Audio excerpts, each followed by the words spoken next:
एक बार की बात है, पहाड़ियों और झिलमिलाती झील के बीच बसे एक शांतिपूर्ण गांव में मीरा नाम की एक युवा राजकुमारी रहती थी। अधिकांश राजकुमारियों की तरह वह गांव में समय बिताना, जानवरों के साथ खेलना और ग्रामीणों से बातें करना पसंद करती थी। उसके पिता राजा उसकी दयालुता और निष्पक्षता की सराहना करते थे, क्योंकि वह हमेशा अपने लोगों को पहले रखती थी। एक दिन एक दूर देश से एक आकर्षक राजकुमार मिलने आया। राजकुमार दारा मनमोहक था और उसने जहाँ जहाँ यात्रा की थी उन जगहों की रोमांचक कहानियां सुनाता था। राजकुमारी मीरा और राजकुमार दारा ने कई दिन साथ बिताए, तारों के नीचे बातें की और गांव के बगीचों में घूमे।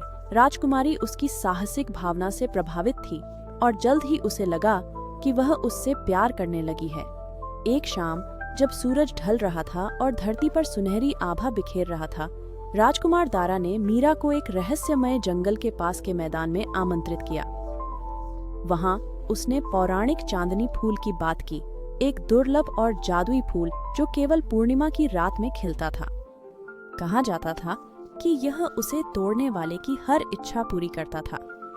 राजकुमार दारियस ने चालाकी से मुस्कुराते हुए कहा, अगर तुम मुझसे सच्चा प्यार करती हो तो मेरे लिए चांदनी फूल लाओगी? राजकुमारी मीरा ने हिचकिचाते हुए हाँ कह दिया।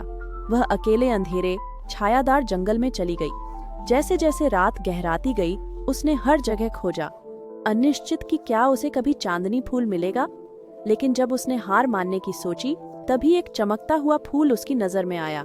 उसकी पंखुड़ियां बर्फ जैसी सफेद थीं और चांदनी में चमक रही थीं। मंत्रमुग्ध होकर वह उसे छूने के लिए हाथ बढ़ाया। जैसे ही उसकी उंगलियां फूल को छुईं, वह गहरी नींद में चली गई। छायाओं में छिपे राजकुमार दारियस ने राजकुमारी को गिरते देखा। उसके असली इरादे सामने आ गए।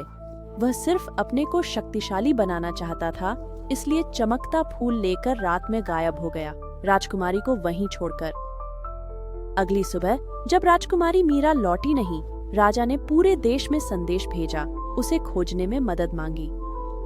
दिन बीतते गए, हफ्ते गुजर गए, कई ने खोजा, पर कोई राजकुमारी को जादुई नींद से नहीं जगा पाया।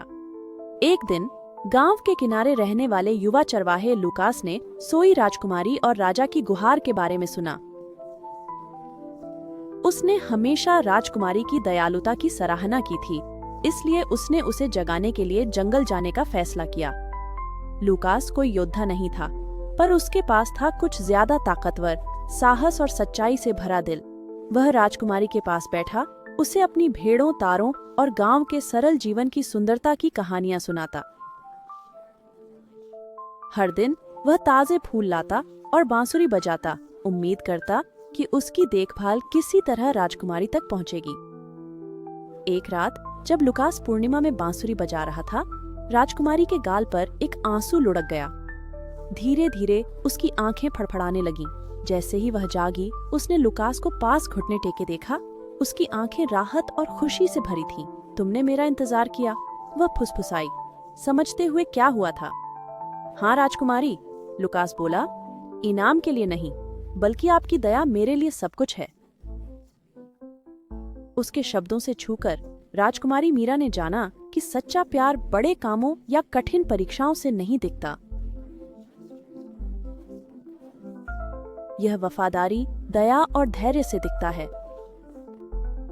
राजा बेटी की वापसी से खुश लुकास को शाही परिवार में शामिल किया। राजकुमारी और चरवाहे का विवाह धूमधाम से हुआ।